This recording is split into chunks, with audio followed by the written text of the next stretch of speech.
Hello friends, welcome to my YouTube channel SK online classes में आपका स्वागत है। नमस्कार, गुड मॉर्निंग। मैं पढ़ा रहा हूँ आप लोगों को विज्ञान कक्षा 9 की कुमार मित्तल की बुक है एनसीईआरटी प्रिंट पर। अध्याय आज आपका स्टार्ट होने वाला है। कौन सा? अध्याय नंबर 10, गुरुत्वाकर्षण मतलब ग्रेविटेशन फोर्स। गुरुत्वाकर्षण के बारे में आप जानेंगे। गुरुत्वाकर्षण क्या, गुरुत्वाकर्षण कैसे पहचानें, गुरुत्वाकर्षण कैसे आप लोग देख सकते हैं, वो भी आप लोगों को बताया जाएगा। तो वो बताने से पहले आप लोगों को पता होना चाहिए कि गुरुत्वाकर्षण है क्या। गुरुत्वाकर्षण एक ब्रह्मांड में 4 बलों के में से सबसे छोटा जो बल है वो हमारा क्या होता है, गुरुत्वाकर्षण बल होता है। ठीक है जी। हमें किसने बताया था? आइजैक न्यूटन ने बताया था। जो आप लोगों ने एक कहानी सुनी होगी, क्या पेड़ के नीचे वो बैठे थे, ऊपर से आम का नीचे गिर गया, तो वो किस वजह से गिरा, उसी को उन्होंने एनालाइज किया, उसी के बारे में उन्होंने कुछ बातें बताई थी। वो आप लोगों ने थ्योरी मतलब पोएम पढ़ी होगी, चैप्टर में है। ठीक है, हिंदी और सोशियोलॉजी में आपको मिल जाएगा। और उसी के साथ साथ आप लोगों को पढ़ना पड़ेगा कि हमारे पास गुरुत्वाकर्षण क्या होता है, गुरुत्वाकर्षण बल क्या होता है, गुरुत्वीय बल क्या होता है। आप लोगों को जी V small G capital G में संबंध क्या होगा, पृथ्वी पर और चंद्रमा पर हमारे पास क्या द्रव्यमान और गुरुत्वाकर्षण में क्या फ़र्क होता है। ये सारी चीज़ें आप लोगों को इसी वीडियो में बताई जाएंगी। तो आप लोग वहाँ पे देखिएगा और देखना मत भूलिएगा, और साथ ही साथ बने रहिएगा यहीं पर डटे रहिए डेडिकेशन के साथ में। और वीडियो को लाइक कर दीजिए, शेयर कर दीजिए और चैनल को सब्सक्राइब कर लीजिए, और साथ ही साथ आपको बेल आइकन को भी दबा दीजिए। तो देखते हैं आप लोगों के पास सर आइजैक न्यूटन ने क्या बताया था। आप लोगों को बताया था यहाँ पे हमारे ब्रह्मांड में विद्यमान सभी 4 प्रकार के बलों के बीच गुरुत्वाकर्षण सबसे कमजोर बल है। क्या सबसे कमजोर बल है? प्रत्येक और हर पिंड अपने द्रव्यमान के आधार पर एक दूसरे को आकर्षित करता है। द्रव्यमान मतलब मास। अगर हमारी बॉडी अच्छी है, ठीक है, तो हमको बहुत सारे लोग देखेंगे, मतलब हमारे पास मसल्स बने होंगे, डोले सोले, तो वो हमको हमारे ऊपर तरफ आकर्षित होंगे। ऐसे ही जिसका द्रव्यमान ज़्यादा वो छोटी वाली चीज़ों को अपनी तरफ आकर्षित कर लेता है। ऐसे आप लोग देखे होंगे गुरुत्वाकर्षण से आप लोग कितनी कोई बॉल आप लोग ऊपर उछालते होंगे, बॉल ऊपर फेंकते होंगे, ऊपर फेंकने के बाद आप लोग देखते होंगे कि वो नीचे ही क्यों आती है, ऊपर क्यों नहीं जाती, क्योंकि हमारे पृथ्वी का जो गुरुत्वाकर्षण बल है वो क्या होता है, द्रव्यमान बहुत बड़ा होता है, इसी वजह से बॉल को वो नीचे खींच लेती है। भैया आप लोग चुंबक देखे होंगे, चुंबक को देखिएगा, एक तरफ बड़ा लीजिए, एक चुंबक एक तरफ छोटा लीजिएगा, तो जो छोटा वाला जो होगा वो अपनी तरफ आकर्षित कर लेगा, बड़ा वाला जो होगा छोटे वाले को अपनी तरफ ऐसे आकर्षित कर लेगा। तो वही इन्होंने बताया था आइजैक न्यूटन ने।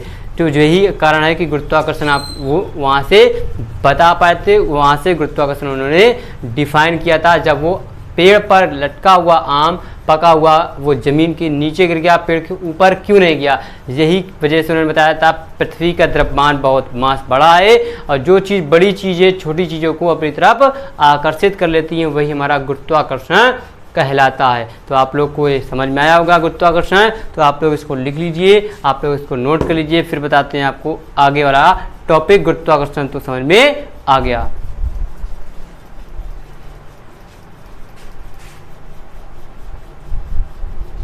देखिए आपके पास लिखा है गुरुत्वाकर्षण बल, 2 वस्तुओं के बीच लगने वाले आकर्षण। मतलब हमारे पास क्या, मान लीजिए हमारे पास ये 2 मार्कर हैं, इनके बीच हमारे पास ग्रेविटेशनल फोर्स, मतलब ये आपस में क्या आकर्षित कर रहे हैं, आपस में खींच रहे हैं दूसरे को। तो 2 वस्तुओं के मध्य लगने वाले आकर्षण बल को हम क्या कहते हैं, गुरुत्वाकर्षण बल कहते हैं। आप लोग ये भी डिफिनेशन लिखिए, 2 वस्तुओं के बीच लगने वाला आकर्षण बल हमारा गुरुत्वाकर्षण बल कहलाता है। एग्जाम्पल लिखा है, चंद्रमा व पृथ्वी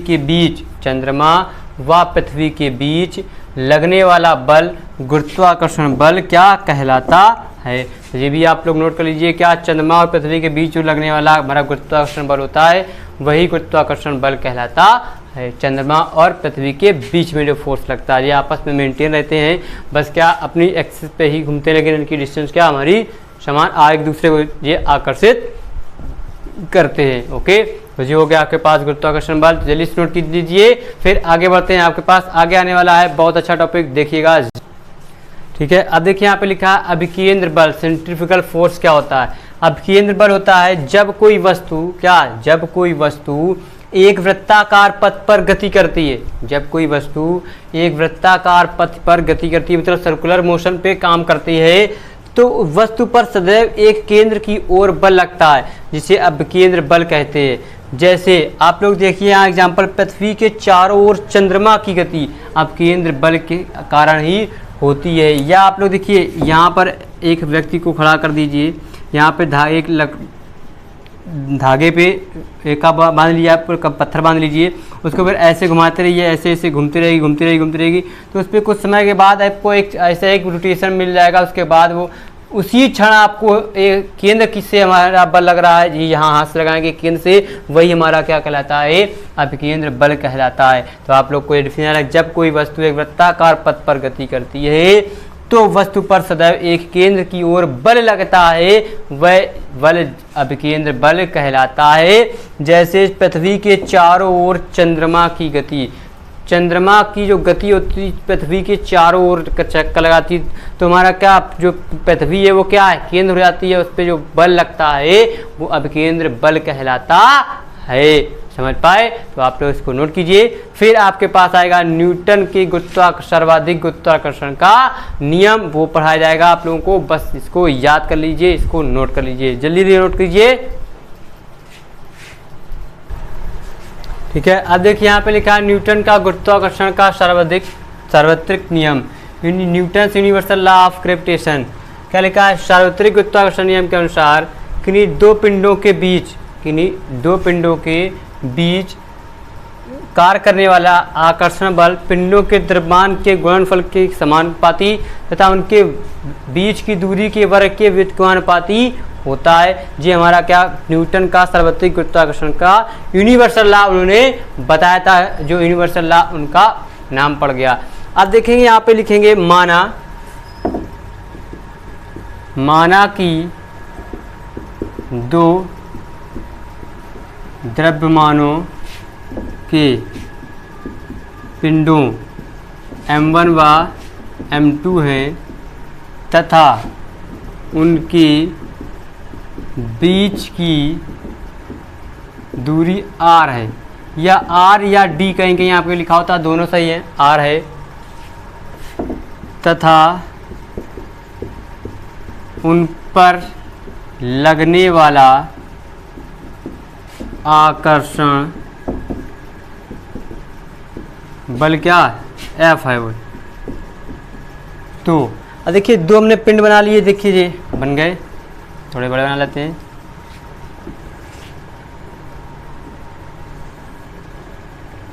ये हमारे पास m1 और m2 हो गए, पिंड हो गए। अब देखिए यहाँ से हमारा फोर्स लग गया F, आकर्षण एक दूसरे की तरफ आएंगे।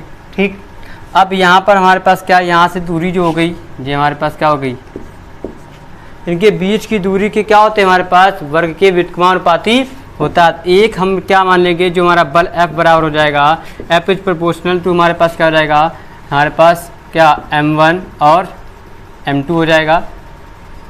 ठीक, इक्वेशन फर्स्ट हो जाएगी। फिर एक हमारे पास क्या है, प्रोपोर्शनल टू वर्ग के व्युत्क्रमानुपाती 1/r स्क्वायर, इक्वेशन सेकेंड हो जाएगा। अनुक्रमानुपाती होती है तो हमारे पास व्युत्क्रमानुपाती डिवाइड में, और अनुक्रम समानुपाती की जगह पे यहाँ पे हमारे पास लिख सकते हो आप अनुक्रमानुपाती। दोनों लिख सकते हो, दोनों सही है। ठीक, अब यहाँ पे समीकरण 1 और 2 को क्या कर लेंगे, मिलाने पर समीकरण 1 व 2 को मिलाने पर तो यह रहेगा F इज प्रोपोर्शनल टू क्या हो जाएगा हमारे पास m1 m2 बटे r स्क्वायर। जी तो एक हमारे पास कांस्टेंट बन गया। अब इसके आगे आपके पास क्या हो जाएगा, इसका कांस्टेंट का मान हटेगा, तो हटाने पर हमें क्या एक वैल्यू मिलेगी। तो आप लोग पहले इतना नोट कीजिए, फिर आगे बताते हैं आपको इसकी और सारी खूबियाँ और कंसेप्ट आपको इसके बताए जाएंगे। तो जल्द से जल्द नोट कीजिए, फिर आगे बढ़ते हैं।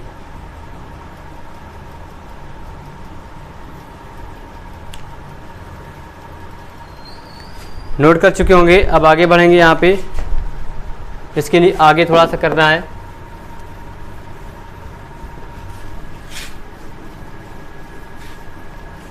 इसके आगे क्या करेंगे, आगे आपके पास क्या लिखा, इस कांस्टेंट का साइन हटा देंगे, तो यहाँ पे g एक कांस्टेंट ले लेते हैं m1 और m2 बटे r स्क्वायर। क्या हो गया, g m1 m2 बटे r स्क्वायर। ये हमारा ओरिजिनल फार्मूला आपके पास मिल गया। अब यहाँ पे इसके मान के लिए आगे आप लोग लिख लीजिए क्या, यहाँ जे भी हटा देते हैं, ठीक, तो आपको अब देखिए यहाँ पे क्या हो जाएगा, ये तो फार्मूला आ गया आपके पास। अब इस फार्मूले में हमारे पास मान क्या क्या दिए होंगे, तो यहाँ पे लिखेंगे जहाँ F क्या है हमारे पास बल है, G क्या गुरुत्वाकर्षण नियतांक होता है,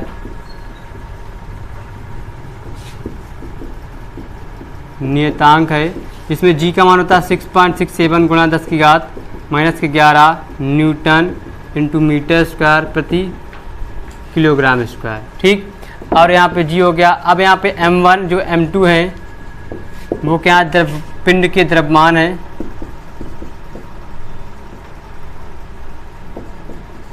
पिंडों के द्रव्यमान है। R क्या है, बीच की दूरी है हमारे पास।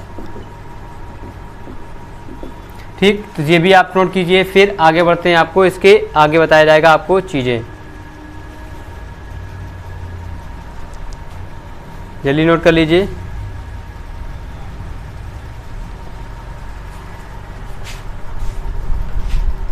नोट कर लिए होंगे तो इस तरफ वाला हम इरेज कर लेते हैं।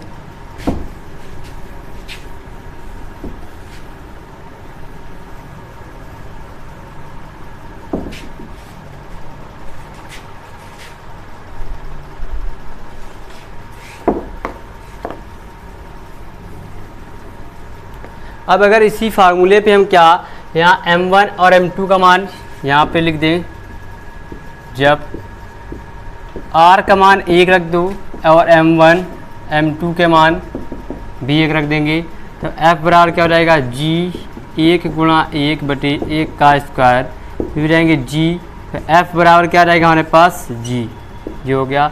इसको भी आप लोग नोट कीजिए। फिर इसके आगे बताते हैं, आपको एक लाइन लिखनी है, वो भी आपको लिखते हैं, तो जल्दी नोट कीजिए, फिर आगे बढ़ते हैं। ठीक है, तो अब देखिए यहाँ पे लिखा हुआ है आपके पास, ये नोट कर चुके होंगे, जो लिखा है अतः गुरुत्वाकर्षण नियतांक परिमाण में उस आकर्षण बल के बराबर है जो एक दूसरे से एकांक दूरी पर स्थित एकांक द्रव्यमान के दो पिंडों के बीच कार्य करता है। इसी वजह से F बराबर G हमारे पास क्या होता है, बराबर आ सकता है, होता है। तो ये आप लोगों को ऐसे गुरुत्वाकर्षण का सार्वत्रिक नियम आप लोग याद रखिएगा। मोस्ट इम्पॉर्टेंट आपके पास ये सूत्र है, इस सूत्र से ही आपको इसके न्यूमेरिकल अटेंड करने पड़ेंगे। अब देखिए आपके पास आ जाएगा उपयोग, यूजेस ऑफ आप लोग लिख सकते हैं क्या यहाँ पे, सर्वाधिक गुरुत्वाकर्षण का नियम। ये क्या पृथ्वी से हमें क्या बांधे रखता है, पृथ्वी पर ही हम लोग रहते हैं गुरुत्वाकर्षण के यही कारण। जैसे ही हमारे क्या पैरों के नीचे से क्या जब भी ज़मीन स्लिप हो जाती है तो हम लोग गिर जाते हैं, गुरुत्वाकर्षण अगर हमारा कम हो जाएगा हम लोग ऑटोमेटिक गिर जाते हैं। तो इसी कारण है, गुरुत्वाकर्षण के कारण ही हम लोग पृथ्वी पर टिके हुए हैं। तो ठीक है, तो आज के लिए इतना ही रहेगा आपको वीडियो में। आज के लिए इतना, कल आपको फिर से मुलाकात होगी नए जोश, नई एनर्जी, नए साथ। तो आज के लिए इतना ही। जाने से पहले वीडियो को लाइक जरूर कर दीजिएगा, साथ ही साथ चैनल को सब्सक्राइब कर लीजिए और बेल आइकन को भी दबा दीजिएगा, और ज़्यादा से ज़्यादा वीडियो को शेयर भी कर दीजिए, जिससे आपके थ्रू किसी और को भी फ़ायदा मिल सकता है। फ्री ऑफ कॉस्ट आपको पढ़ाया जा रहा है। तो कल फिर मिलेंगे। नमस्कार, बाय बाय, टाटा।